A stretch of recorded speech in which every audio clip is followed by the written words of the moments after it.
Happy Non-Farm Friday, everyone. Okay, now the US jobs report, aka non-farm payroll report, okay, will be released today, later on at 20:30 GMT +8. Okay, now personally, I feel that this is a make or break jobs report. All right, because this report will actually impact impact on whether the Federal Reserve will be making a QE tapering announcement, okay, during their monetary policy meeting this month on the 23rd. Okay, so yeah, expect movements to be made during the market, okay, in the market during the release of the data. Okay, so the market expectation is for 720,000 jobs to be added in August. Okay, I feel that this is a strong figure.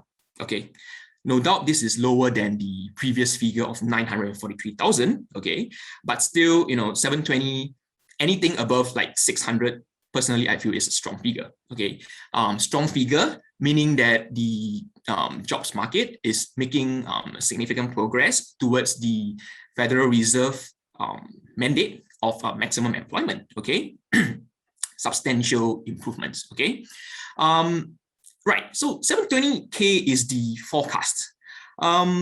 However, okay, there is one major concern that that the jobs report is facing. Okay, and that is COVID.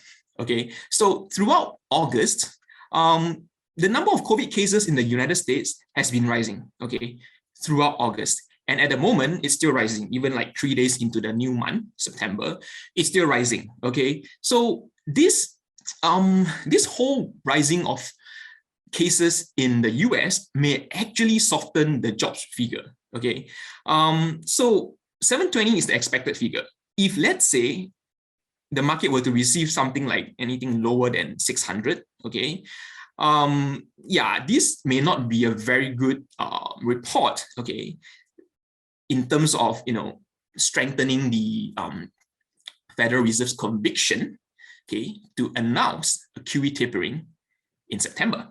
All right.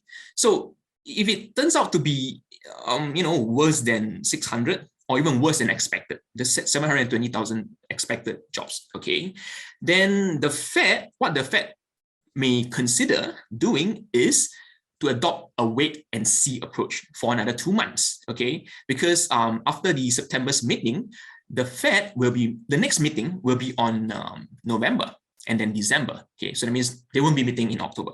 So that will actually give the Fed more time, okay, to see if the jobs market in the US is, recovering strong enough, okay, making significant progress towards the Fed's goal. Okay, the November's meeting will give the Fed another 2 months, which means 2 more jobs report. Okay, the jobs figure for September and October. Okay, to determine if a tapering is warranted. All right, so yeah, I would say expect markets to move tonight. Okay, this is definitely going to be an eventful figure, eventful I would say data release. Okay, if we were to see a stronger figure than 720,000 jobs, okay, then I think this is a pretty clear path that we are likely going to see that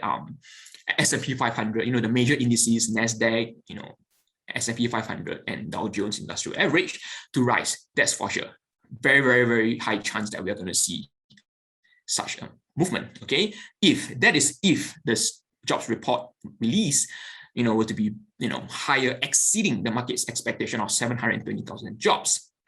Okay, so with that, yeah, I will definitely be paying attention to the jobs figure tonight. Okay, so Traders Club members, if you're in there, we can just chat before and probably after the jobs report.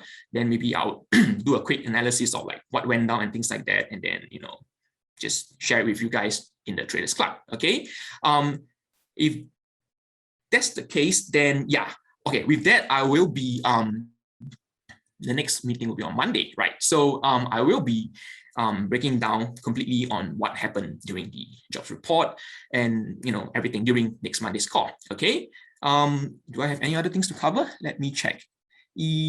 Not at the moment. Yeah. So actually, if you guys out there, if you guys have any like trades open right now, especially the dollar pairs, okay, or yen pairs, you might want to supervise it closely. Okay. You may be taking a risk right now because the jobs report may actually go both ways in this particular case, because of Delta variant and things like that, right? So yeah, just pay attention to your current trades that you're holding right now, okay?